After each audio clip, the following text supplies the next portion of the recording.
Assalamualaikum warahmatullahi wabarakatuh. Hai guys, balik lagi bersama Bagi Kode, tempat berbaginya coding. Bersama saya Robi, dan kali ini kalian pasti bakalan nunggu banget sesuai dengan judul ya. Kita bahas mengenai KMM, Kotlin Multi-Platform Mobile. Dimana di video sebelumnya kita udah bahas mengenai ini di lingkungan Windows dengan target Android. Nah, kita juga udah cobain di lingkungan Windows dengan membuka sebagian codingan untuk iOS, dan ternyata memang benar ada beberapa codingan yang error. Codingan ini ternyata saat saya buka di macOS itu nggak error alias nggak merah. Langkah yang kita lakuin juga sama di macOS ini sama kayak di Windows sebelumnya. Pertama, kita coba dulu install plugin KMM, dan ternyata sama, ada error. Ya, errornya ada dua ya, ada Gradle yang korup, yang kedua ada Kotlinnya yang minta update.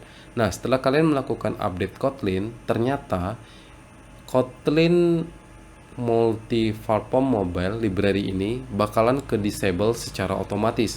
Jadi kalian harus mengaktifkan kembali plugin ini setelah kalian menginstal atau mengupdate Kotlin yang terbaru.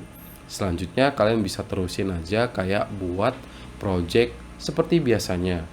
Nah, setelah kalian selesai, itu nggak bakalan error ketika kalian menjalankan versi Android-nya. Tetapi ketika kalian menjalankan versi iOS, bakalan muncul error.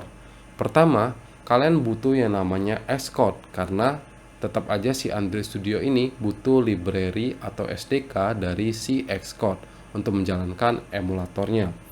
Kedua, kalian butuh yang namanya Cocoa Pods. Nah, ini mungkin mirip ya atau sama kayak di Android itu punya Gradle, kalau di Xcode itu punyanya Cocoa Pods. Mungkin teman-teman yang di dunianya iOS bisa langsung komentar aja kalau saya salah ya.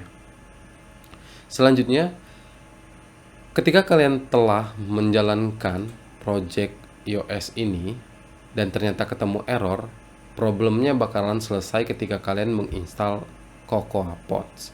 Dan ketika semuanya udah kelar kalian install, saya jamin projectnya nggak bakalan error. Jika error, kalian bisa coba bikin project baru dari awal, kemudian kalian baru buka menggunakan iOS-nya ya.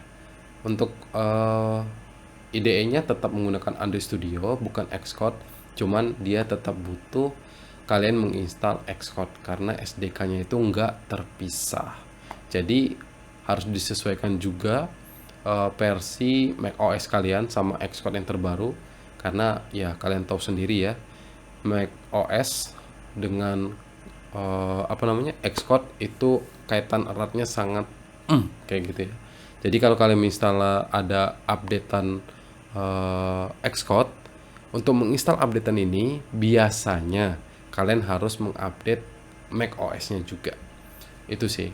Jadi inti jawabannya ketika kalian nanyain saya apakah kita tetap butuh macOS atau MacBook Pro gitu ya. Ya, jawabannya tetap butuh. So, simple sekali. Silakan kalian nabung buat cobain ini. Ya sama aja kayak kalian belajarin Flutter. Cuman ini bedanya bahasanya native. Jadi ya saya rasa lebih baik lah daripada hybrid. Dari segi bahasa ya, bukan dari segi tampilan dan sebagainya. Ya, gitulah. Saya nggak mau debat tentang hybrid. Oke, demikianlah video ini. Jika kalian punya pertanyaan, kalian bisa tanya aja di kolom komentar. See you guys, sampai jumpa di video berikutnya. Ada satu hal yang menarik sebenarnya untuk dibahas. Apakah project yang kalian telah miliki di Android sebelumnya, kita update ke KMM, apakah itu langsung bisa jalan di iOS?